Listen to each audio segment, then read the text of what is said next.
That's right. Go Panthers, baby. Sonny's vlog, September 27th, 2013. One of the things I've been wanting to vlog about for a while is this library levy that they're starting to push.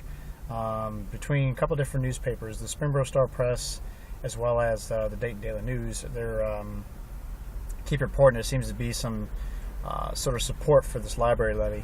Here's a little history on this levy. 2009, after Ohio started cutting a lot of the money for Ohio libraries, the Franklin Springboro Library was coming up with a shortfall. So the first thing they did, they started reducing hours. They cut some staff. They stopped purchasing new material. And at the same time, they proposed a 5-year levy to push this, that, and the other. Now, during our first rally, that was one of the things that we pushed for, was that we supported the levy because of the fact that a library benefits everybody in the community. School levies only benefit the adults that work in the school, such as the administration, the staff, and the teachers. It does not benefit the children in any way, shape, or form. It's complete horse shit.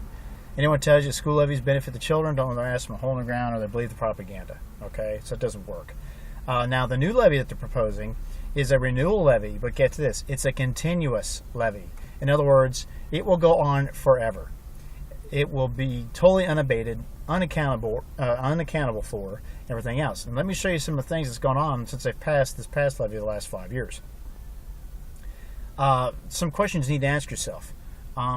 Generally, when you look at the content of the book, especially any type of political thought or anything like that, they generally lean center-left. For example, they have this anti-Bush books and pro-Obama, pro-Clinton crap that's always in there. So there's obviously a left bias. For example, they would carry Michael Moore's Fahrenheit 9/11, but yet did not have Dick Morris's rebuttal film Fahrenheit 9/11, where it clearly shows you how Moore had scrambled the information and created the propaganda film that he had. Okay, so that was clearly obvious there. I went and purchased 2 copies myself, one for each branch, and donated them, and they're both in there. Now, interesting thing about this, in the Franklin Library, which is the bigger of the two, the films are totally separate from each other. The Fahrenheit film from Michael Moore is in the movie section. The Fahrenheit film is in the special DVD section, where you find like documentaries and stuff on World War II or Crimean War or biopics on Marco Polo, Ronald Reagan, things of that nature. Okay, so it's totally separate from the two. At the Springboro Library, interesting enough, for a while, the videos were actually in the book section because they didn't have enough room for the DVDs. Okay, but they were always sandwiched together, so they were bookends. So if you saw one, you saw the other, and you probably grabbed 2. They recently reshuffled some of the stuff, and now all the DVDs of any type of importance, such as that, documentaries, historicals, things of that nature, now have their own section in the DVD section on the far right-hand side of the library as you go in at the door. So, but still, the film is there, and you could still at least know it's there. Since they've passed this levy in 2009 that we supported, they've made some very interesting changes, and you can look it up and check this for yourself. This policy is still in effect. I do believe since at least 2010, early 2010, they said they were no longer accepting public donations because of the fact that, quote, they were receiving too much material that were infested with bed bugs. That may be the case. Here's the problem I have with that. Now you've totally X'd out any outside community contact from adding material to the library. Whether it's a film that maybe I feel that needs to be put in there, or let's just say, for sake of argument, maybe I moved all my stuff up to Blu-ray and wanted to donate all my normal DVDs to the library. I can no longer do that. Okay? So you have to, the only way you can do it now is you have to set up some sort of a fund or a trust where basically, and give them the money and they make the purchase for you. Now, I had called Martha Bush, who's now the director of the library system, who I normally always sent my donations to, and I donated all sorts of stuff: local band CDs, documentary films, a couple of TV series that I felt that needed to be in there, such as ER. I had at least 3 seasons of ER in there that eventually came up missing. A couple of seasons of Miami Vice, I was actually looking to put John Adams in there, which they actually purchased because they said they weren't going to purchase television show series anymore, because if one person scratches up one of the discs, the whole series is ruined because you can't watch the whole thing. I understand their plight.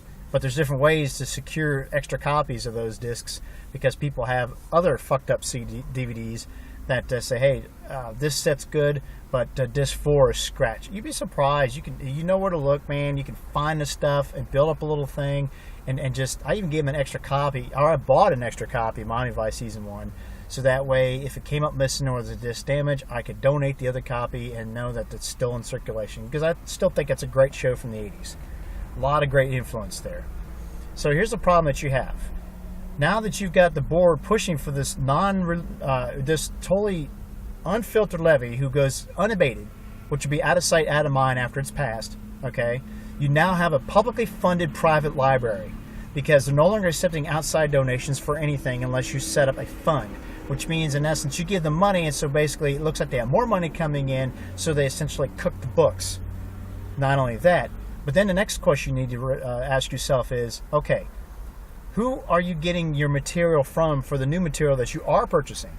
Do you have one distributor? Do you have 2 distributors? Do you have 3? What are their intentions? What material do they only cover and carry? For example, let's say, just think of a book publisher off the top of my head, Macmillan or something like that, or Pocketbook or something like that, okay? Whoever these publishers distribute through, and they have, they always have things set up where they've got special things set up for libraries. They can purchase them either wholesale, and that's another question too. Is the library purchasing stuff at retail, wholesale, or direct from the source, or are they getting a discount because they are a library, because they are a non-profit organization, or whatever the case may be? These are questions you need to ask yourself as a taxpayer, because now you get the problem with, okay, let's say for example, I put forth many documentaries in there so that way people at least have the information available and can at least access it at their will. Here's the problem. You need to make sure that if you see a film, let's say you get one of the documentaries I've turned in, for example, Fahrenheit 9/11, America, Freedom to Fascism, or that Ronald Reagan film, In the Face of Evil, okay? If those items aren't checked out every so often, they go on a non-active list. And next thing you know, periodically when they're cleaning out books, they take all that material and they sell them in a book sale. So let's just say, for the sake of example, you spent a lifelong collecting a lot of older books, or you're a political buff and you collected all these interesting political books, and you pass away and your family donates them to the library. Let's say you're an avid Alexander Hamilton collector, or Jefferson Davis, or whatever the character may be in history that you've collected a lot of books and done research on. Maybe that you are a local expert on the topic. You bequeath your books to the library. They keep them from X amount of years. Nobody checks them out. Poof, they're gone. Okay? So you're losing some of that heritage from a local person, as well as not having the knowledge available, because printed books stay printed. The problem is they're pushing digital medium. Digital medium can be altered at any time. For example, if all of a sudden Huckleberry Finn becomes too politically incorrect because the word nigger is in the damn book, next thing you know, not only do they censor that, but then they may take it out of the entire thing, or erase entire lines or paragraphs out of that book because it's now politically incorrect, even though it is a historical, classical, must-read American literature. See what I'm saying? Here's the problem. So you need to keep some actual printed books available, because the fact that those are forever printed, they're available for access, and you have ability to flip through them at will.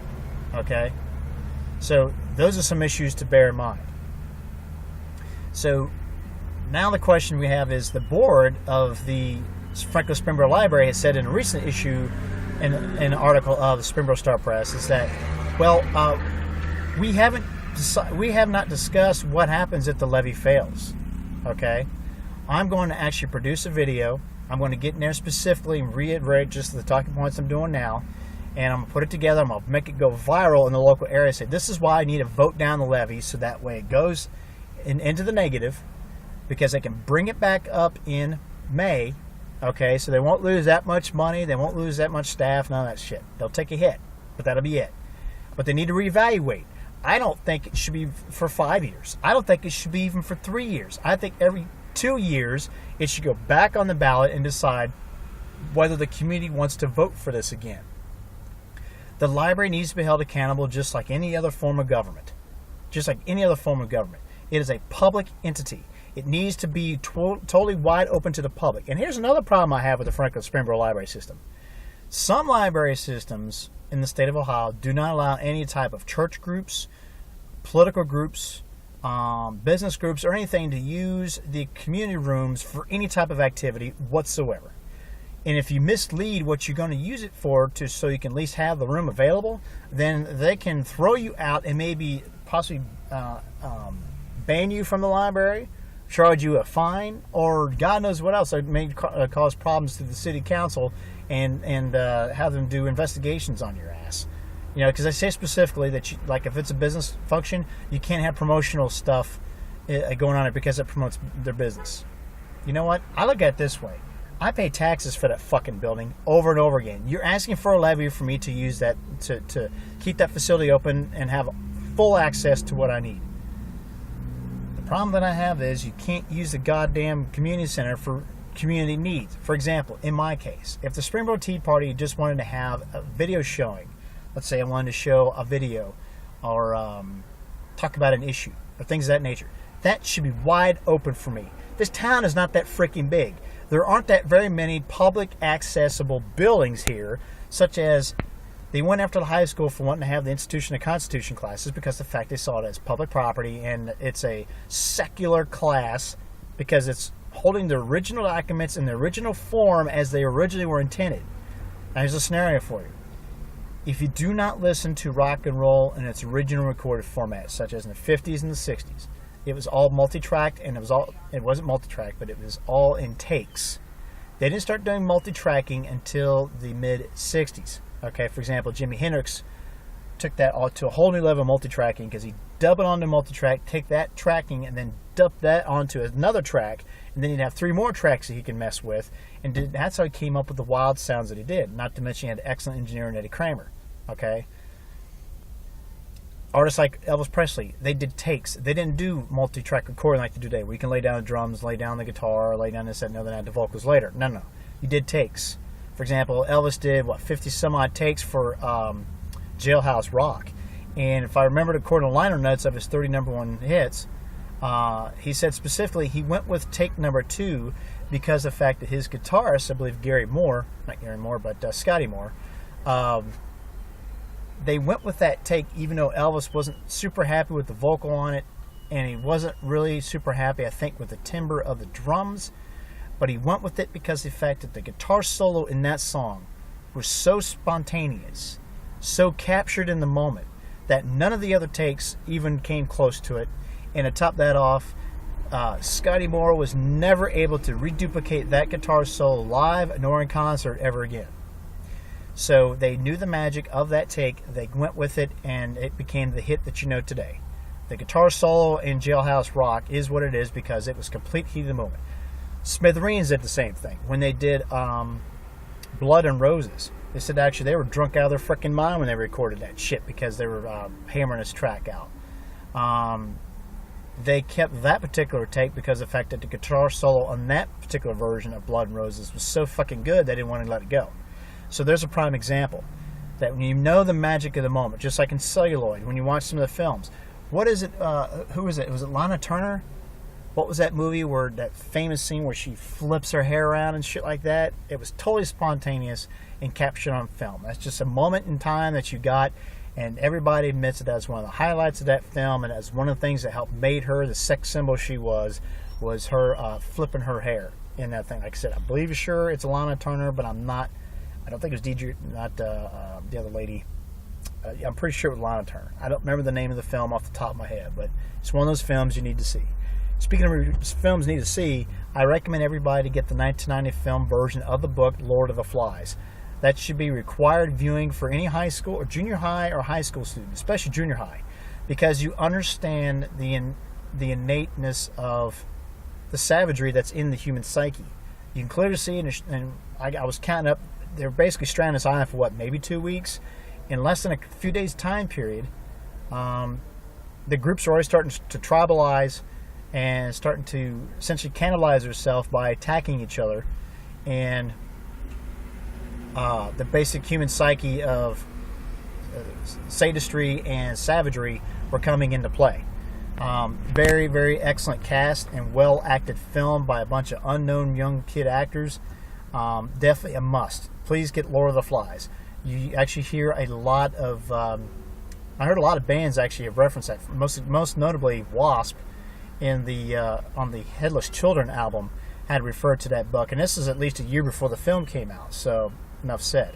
So definitely see The Lord of the Flies. There's certain films that are made from books you need to see. Actually, I like the film version of Troy.